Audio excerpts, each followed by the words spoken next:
मैं समझता हूँ कि हम सबको किसी भी सियासी जमात से, किसी भी सियासी नज़रिए से, किसी भी लिसानी इकाई से ताल्लुक़ रखते हो, उनको एक मुश्तरका जद्दोजहद और मुश्तरका आवाज़ की ज़रूरत है।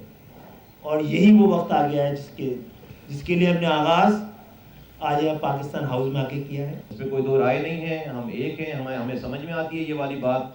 और इंशाअल्लाह ताला इस शहर के लोगों के लिए और इस सूबे के लोगों के लिए, इस मुल्क के लिए हम इज्तिमाई तौर पर जो भी फ़ायदे की बात होगी हम वो बात करेंगे। पाक से ज़मीन पार्टी, मैंने, मुस्तफ़ा कमाल ने, मेरी पार्टी ने पहले भी ज़ाती मफादात के लिए कोई काम नहीं किया और आज भी हम ज़ाती मफादात ज़ात से अलग हटकर, ऊपर हटकर हम कौमी इज्तिमाई मफादात के लिए मुश्किल से मुश्किल फैसले करने पड़े तो करेंगे इंशाअल्लाह। MQM पाकिस्तान के वफ्द की कराची में पाकिस्तान हाउस आमद। मुलाकात के बाद मीडिया से गुफ्तगू में खालिद मकबूल सिद्दीकी ने कहा कि PSP को MQM पाकिस्तान में शमूलियत की दावत देता आया हूँ। इन्हें फैसला करने के लिए वक्त देना चाहिए, किसी को हक नहीं छीनने दिया जाएगा। मुस्तफ़ा कमाल बोले कि कारकुनों से बात करके आइंदा का लाहे अमल दूंगा। पाकिस्तान को मुआशी बहरान से सिर्फ कराची निकाल सकता है, एक पार्टी मसाइल हल नहीं कर सकती।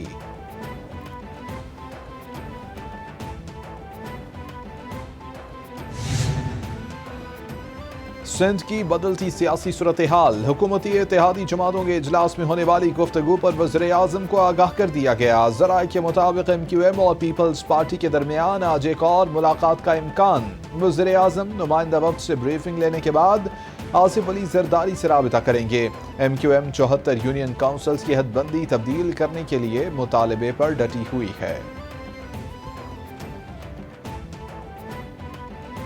वज़ीर आज़म ने हिदायत दी कि वो जो आपको रकम मिलता है उसमें इजाफ़ा किया जाए और मैं उम्मीद रखता हूँ कि आगे जाके भी हमारे सूबाई हुकूमत की कोशिशों के साथ साथ वफाकी हुकूमत भी अपना हिस्सा डाल के और बैनुल-अक़वामी का जो भी हमें सपोर्ट मिलता है उनका साथ मिला के मुसलसल इस पे काम करके हम अपनी मंजिल पे पहुँचेंगे।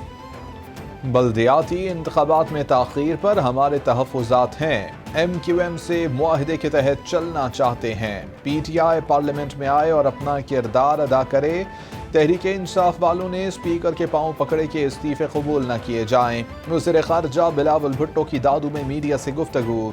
सैलाब से मुतासरा सीता विलेज का दौरा किया, मुतासरीन के मसाइल सुने और तबाहाल स्कूल का मुआयना किया। तलबा से मिले। बिलावल भुट्टो को बहाली इक़दामात पर ब्रीफिंग दी गई।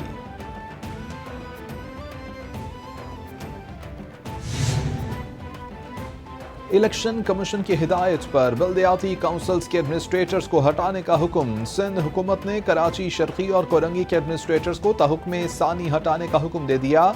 एडमिनिस्ट्रेटर हैदराबाद को भी हटाया जाएगा। ज़राए सिंध हुकूमत के मुताबिक दादू समेत मुख्तलिफ इलाकों में बल्दियाती अफसरान के तबादलों के अहकामात वापस ले लिए गए। तीनों एडमिनिस्ट्रेटर्स MQM की फरमाइश पर लगाए गए थे।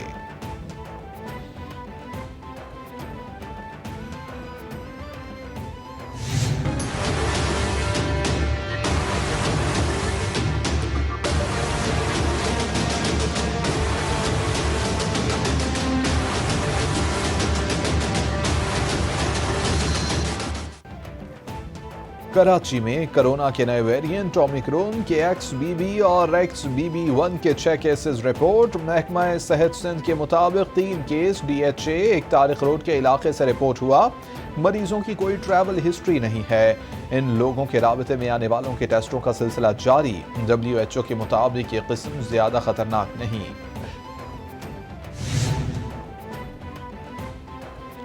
वज़ीर आज़म शहबाज शरीफ की ज़ेर सदारत कोरोना सूरत हाल से मुताल्लिक़ जायज़ा इजलास। कोरोना की नई किस्म और रोकथाम के लिए इक़दामात पर ब्रीफिंग। वज़ीर आज़म शहबाज शरीफ बोले कि पाकिस्तान में कोरोना की सूरत हाल काबू में है। 5 से 12 साल के बच्चों की वैक्सीनेशन हंगामी बुनियादों पर की जाएगी। मुल्की सरहदों और हवाई अड्डों पर आमद और रफ्त पर स्क्रीनिंग को मज़ीद मुअस्सर बनाया जाए।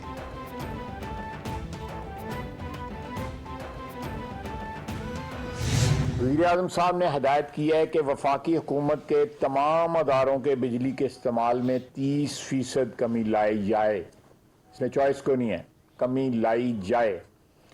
वज़ीर-ए-आज़म ने यह भी हदायत की है कि तमाम दफातर में बरकी आलात के गैर ज़रूरी इस्तेमाल से इज्तनाब किया जाए। नफाज की मंजूरी दे दी है जो कि फिलफौर पूरे पाकिस्तान में नाफिजुल अमल होगा। मुल्क में मौजूद तमाम शादी हाल जो हैं 10 बजे जो है वो बंद हो जाएंगे इंशाल्लाह। मार्केटें जो है वो 8:30 बजे जो है वो बंद हो जाएंगी।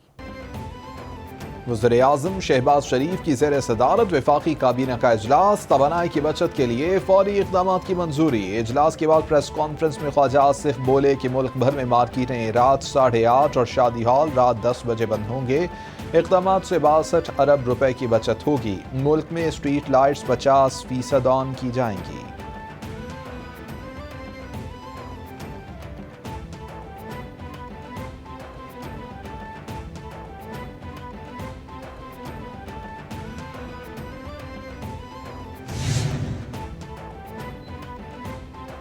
मैं एक बार फिर से इक़्तिदार में आऊँगा और इन्हें छोड़ूंगा नहीं। ये ना समझे कि मैं दोबारा इक़्तिदार में नहीं आ सकता। ये लोग इलेक्शन से भाग रहे हैं, इन्हें इस तरफ लाकर रहूँगा। चेयरमैन PTI इमरान खान की उलमा के वक्त से मुलाकात में गुफ्तगू, बोले कि UN में मेरा खिताब दिखावे या रियाकारी के लिए नहीं था, हमेशा से इस्लाम के लिए सच्चे दिल से काम किया।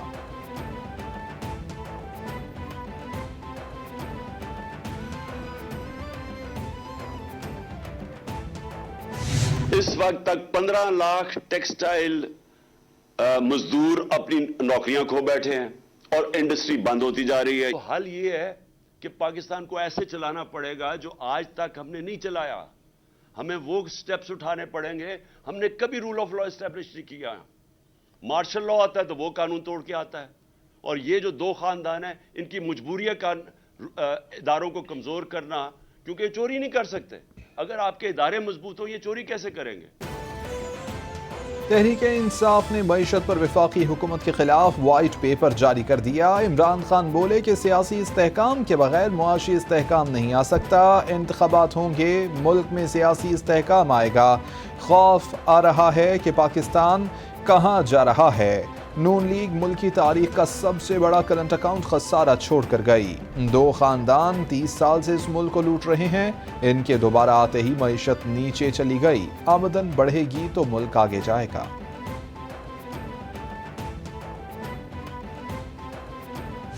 2018 में ये मुल्क 6.2% पर, और ये रिपोर्ट पाकिस्तान तहरीक इंसाफ की हुकूमत ने आकर रिलीज़ की थी।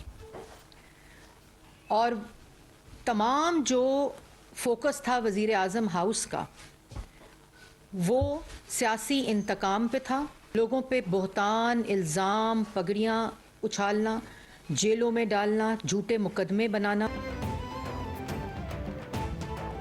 वाइट पेपर जारी करने पर इमरान खान को शर्म आनी चाहिए। वफाकी वज़ीर इत्तलात मरियम औरंगज़ेब की तनकीद, बोली कि जिन्होंने मुल्क को दिवालिया होने के करीब पहुंचा दिया वो वाइट पेपर जारी कर रहे हैं। कोई भी वाइट पेपर आपकी करप्शन को वाइट नहीं कर सकता। इन्हें मुआशी तौर पर मुस्तहकम पाकिस्तान मिला था और इन्होंने 45,000 अरब रुपए के रिकॉर्ड कर्जे लिए। नून लीग के गुज़िश्ता दौर में महंगाई 3% की कम तरीन सतह पर थी।